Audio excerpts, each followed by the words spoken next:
wabarakatuh. Perkenalkan, nama saya Melisa Anggraini dengan NIM akhiran 74.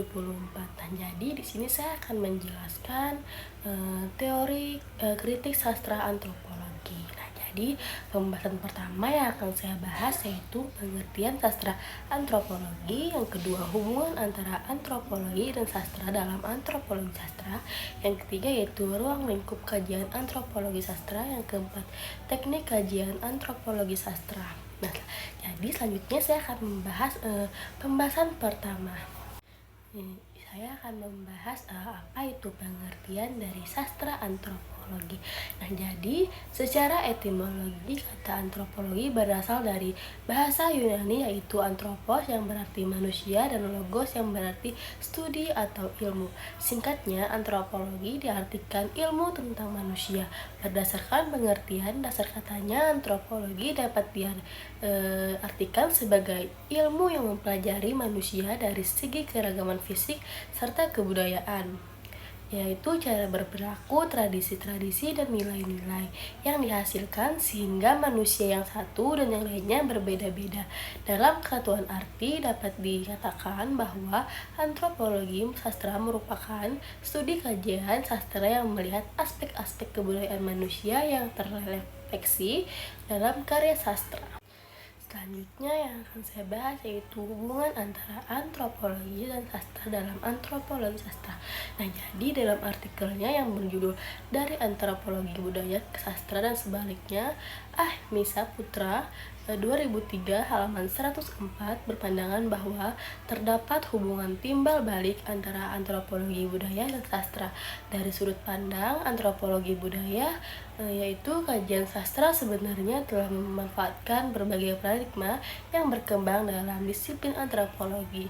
Misalnya paradigma evolusi, kebudayaan, difusi kebudayaan, fungsionalisme, dan strukturalisme Levi-Strauss.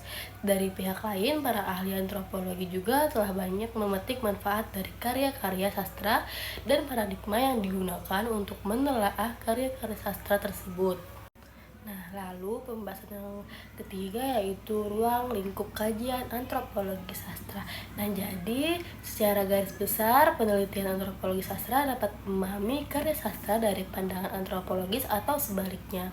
Karya etnografis dipahami dari penggunaan sarana sastra, yaitu Sudika 2007 pada halaman 3. Untuk lebih spesifiknya, kajian atau analisis antropologi sastra menurut Enter Suara 2011 pada halaman 109 sampai dengan 110 perlu mengungkap 5 hal berikut. Yang pertama yaitu kebiasaan-kebiasaan masa lampau yang berulang-ulang masih dilakukan dalam sebuah karya sastra. Yang kedua, peneliti akan mengungkap akar tradisi atau subkultur serta kepercayaan seorang penulis yang terpantul dalam karya sastra. Yang ketiga yaitu kajian dapat diarahkan pada pragma sesuai etnografis, mengapa mereka sangat menjalankan pesan-pesan yang ada dalam karya sastra.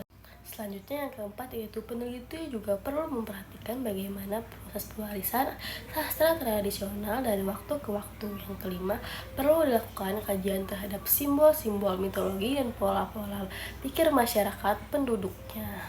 Selanjutnya yang keempat yaitu teknik kajian antropologi sastra. Jadi, kajian antropologi sastra masih relatif baru dalam dunia pengkajian sastra.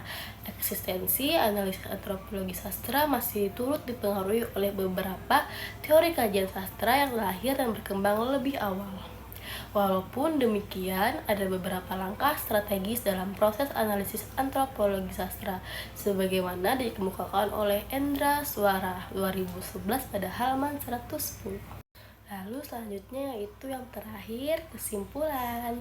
Nah, jadi teori kritik sastra antropologi adalah pendekatan yang mendekatkan analisis sastra dengan perspektif antropologis, di mana karya sastra dilihat sebagai produk budaya yang merefleksikan nilai kepercayaan dan praktik sosial masyarakat tertentu.